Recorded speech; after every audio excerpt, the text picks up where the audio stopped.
Drama serial जान सार की आने वाली एपिसोड बहुत इंटरेस्टिंग होने वाली है क्योंकि अब सुम्बुल का टाइम आने वाला है और सुम्बुल के साथ वही होने वाला है जो ये सब लोग मिलकर फिजा के साथ करते थे। और अब सरफराज की माँ और सुम्बुल को पता चलेगा कि फिजा ने इनके साथ क्या क्या सहा है। तो अगर अब तक आपने हमारा चैनल सब्सक्राइब नहीं किया तो जरूर करें। तो जैसे कि अब सुम्बुल की सास अगले ही दिन सुम्बुल और अपने बेटे और बेटियों के साथ सुम्बुल के घर आ जाती है, जहाँ सबसे पहले तो वो सुम्बुल की माँ को सुम्बुल की शिकायत लगाती है और कहती है कि आपकी बेटी बहुत ही बदलिहाज है, इसे तो कोई काम ही नहीं आता और आपने इसे कुछ सिखाकर भेजा भी है या नहीं। जहाँ फिर सुम्बुल की माँ कहेगी कि पहले ही दिन मेरी बेटी ने क्या कर दिया जो आप ऐसे बोल रही हैं, ऐसा क्या कर दिया सुम्बुल ने, और अब ऐसे बिल्ली बन गई है जैसे इसे कुछ पता ही नहीं है, जैसे इसने फिजा के साथ कुछ भी नहीं किया। जहाँ फिर फिजा की माँ सुम्बुल की माँ से कहेगी कि जैसे आपको पता ही नहीं है कि आपने अपनी बेटी की तरबियत कैसे की है, आपकी नवाबजादी बेटी आज 1 बजे उठी है, मुझे तो यही लग रहा है कि इसका रोज का ही यही काम है। शरीफ घर की लड़कियों के ये तौर तरीके होते हैं, 1 बजे तक सोती रहती है। आपने इसकी कैसी तरबियत की है कि ससुराल जाकर ऐसे सो जाना और 1 बजे तक सोती रहना और घर वालों को कुछ ना पूछना। इसे एहसास होना चाहिए कि इसका एक अदद शोहर है और एक अदद सास भी है जिसके साथ साथ 3 नंदे भी हैं। इसको तो चाहिए था कि ये सुबह सुबह उठकर हमारे लिए नाश्ता बनाती, चलो हमारा ना सही खिजर का ही नाश्ता बना देती, लेकिन ये तो महारानी बनकर सोई रही। जहाँ फिर सरफराज खड़ा होकर सारी बातें सुन लेगा और कहेगा कि आपके ही बेटे को शौक था इससे शादी करने का और जल्दी शादी करके ले जाने का, हमने तो नहीं कहा था कि इतनी जल्दी शादी कर लो, अब भुगते। जिसके बाद सरफराज वहाँ से चला जाएगा क्योंकि सरफराज को कोई फर्क नहीं पड़ता। जहाँ फिर वो भी कशमाला को फोन करेगा और कशमाला से कहेगा कि कशमाला मुझे पैसों की सख्त जरूरत है, इसलिए कब आ रही हो तुम पैसे देने, तुमने वादा किया था कि अब मुझे कुछ दिनों में पैसे मिल जाएंगे। जहाँ कशमाला कहेगी कि अभी मेरे पास वक्त नहीं है और ना ही अभी तक तुमने पूरी तरह से काम किया है, जब पूरी तरह से काम हो जाएगा तो मैं तुम्हें पैसे भी दे दूंगी। और तब सरफराज कहेगा कि तुम कशमाला ये बात अच्छे से जान लो, जब पार्टनर्स एक दूसरे के दुश्मन बन जाए तो बहुत खतरनाक होते हैं, इसलिए बेहतर यही है कि तुम मुझे मेरे पैसे टाइम पर दे दो। जहाँ कशमाला कहेगी कि तुम मुझे धमकी दे रहे हो और तब सरफराज कहेगा कि तुम्हें जो लगता है लगे, मेरी बला से मुझे कोई फर्क नहीं पड़ता, मुझे सिर्फ पैसे चाहिए और कल आकर मुझे पैसे दे देना वरना मैं तुम्हारा भांडा तुम्हारे शौहर के सामने फोड़ दूंगा। जहाँ अब मुझे यही लग रहा है कि कशमाला सोचेगी कि नुशेरवा ने तो पहले ही सरफराज और दुआ को एक साथ देख लिया है और दुआ अब नुशेरवा से तलाक लेने के फैसले कर चुकी है, तो मुझे इस शख्स को पैसे देने की क्या जरूरत है। इसलिए मुझे यही लग रहा है कि अब वो सरफराज से कहेगी कि जाओ जाकर जो करना है कर लो, मैं तुम्हें कोई पैसा नहीं दे रही। जहाँ फिर हो सकता है कि सरफराज को अपनी तस्लील बर्दाश्त ना हो और दूसरी तरफ दुआ का बाप भी नुशेरवा से मिलने नुशेरवा के ऑफिस पहुंच जाएगा। जहाँ फिर वो नुशेरवा से कहेगा कि नुशेरवा मैं तुमसे दुआ के बारे में बात करना चाहता हूँ। तब नुशेरवा कहेगा कि आप मेरे बड़े हैं और मैं आपकी बहुत इज्जत करता हूँ, लेकिन मैं चाहता हूँ कि आप मेरे साथ दुआ के बारे में कोई बात न करें। यहाँ अब मुझे तो इस बंदे की हंसी की समझ नहीं आ रही कि कौन सा ऐसा चुटकुला सुना दिया है नुशेरवा ने कि इसकी हंसी नहीं रुक रही। जहाँ फिर दुआ का बाप कहेगा कि ऐसे तो आप दोनों के मामला बहुत बिगड़ जाएंगे,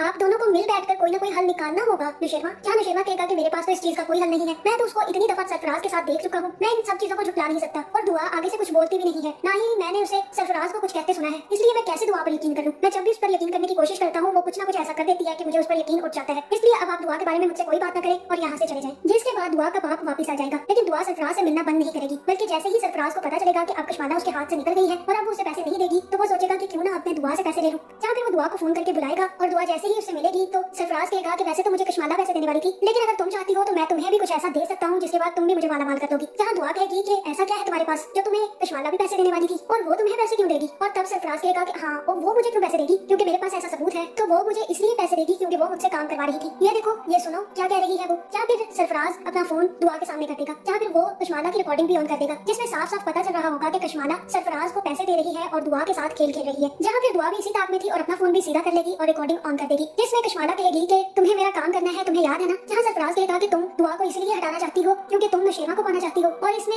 सबसे बड़ा कांटा दुआ बन रही है। जहाँ फिर कशमाला कहेगी कि तुम भी तो दुआ से इसीलिए शादी करना चाहते हो क्योंकि तुम्हें दुआ से पैसे चाहिए और जितना भी दुआ के नाम प्रॉपर्टी का हिस्सा है वो भी तुम चाहते हो, इसीलिए तो तुम दुआ से शादी करने का नाटक कर रहे हो। जहाँ दुआ भी सारी की सारी वॉइस रिकॉर्ड कर लेगी लेकिन सरफराज को पता नहीं चलेगा। जहाँ मुझे तो ये समझ नहीं आ रही कि इतना शातिर सरफराज आज कैसे बेवकूफ बन गया, वो भी दुआ के आगे, और उसे पता ही नहीं चला कि दुआ उसकी रिकॉर्डिंग कर रही है। और दुआ जैसी बेवकूफ लड़की को इतनी अकल कैसे आ गई कि उसने जल्दी से रिकॉर्डिंग का बटन ऑन करके रिकॉर्ड करना शुरू कर दिया। और तब सरफराज दुआ से कहेगा कि ये सब कुछ है जिसकी वजह से कशमाला मुझे पैसे दे रही है और अब मैं चाहता हूँ कि तुम मुझे पैसे दे दो और ये रिकॉर्डिंग मैं तुम्हें दे दूंगा। जहाँ मुझे तो यही लग रहा है कि दुआ उसे इनकार कर देगी क्योंकि उसके पास तो पहले ही सबूत आ चुका है और वहाँ पे सरफराज की बेइज्जती करके वहाँ से आ जाएगी क्योंकि उसको तो सारी सच्चाई भी पता चल चुकी है और उसके हाथ अच्छा खासा सबूत भी लग गया। जिसके बाद वो वॉइस रिकॉर्डिंग लेकर सीधा अपने घर जाएगी और फिजा के मुंह पर मोबाइल मारेगी। और मुझे ऐसा ही लग रहा है कि दुआ सबसे पहले अपने घर वालों को वो सारी की सारी रिकॉर्डिंग सुनाएगी और बताएगी कि कशमाला और सरफराज मिलकर मेरे खिलाफ चाले चल रहे थे। मैंने सरफराज को कभी नहीं बुलाया बल्कि कशमाला उसको सारी की सारी इंफॉर्मेशन देती थी और मैं सरफराज से मिलने भी इसीलिए गई थी ताकि वो सारी की सारी सच्चाई मुझे बता दे। और आज उसने वो गलती कर दी और मैंने सारी रिकॉर्डिंग कर ली। अब क्या कहना चाहोगी फिजा तुम? जहाँ मुझे तो यही लग रहा है कि इसके बाद फिजा और फिजा की माँ दुआ से माफी मांगेंगे। तो आपको क्या लगता है कि क्या अब दुआ इन सब लोगों को माफ कर पाएगी जिन लोगों ने दुआ पर इल्जाम लगाने में कमी नहीं की और उसको मेंटली बहुत ज्यादा टॉर्चर किया? तो क्या अब दुआ इन सबको माफ कर पाएगी या नहीं? कमेंट करके जरूर बताएं और ऐसी वीडियोस देखने के लिए हमारे चैनल को सब्सक्राइब करना ना भूलिएगा।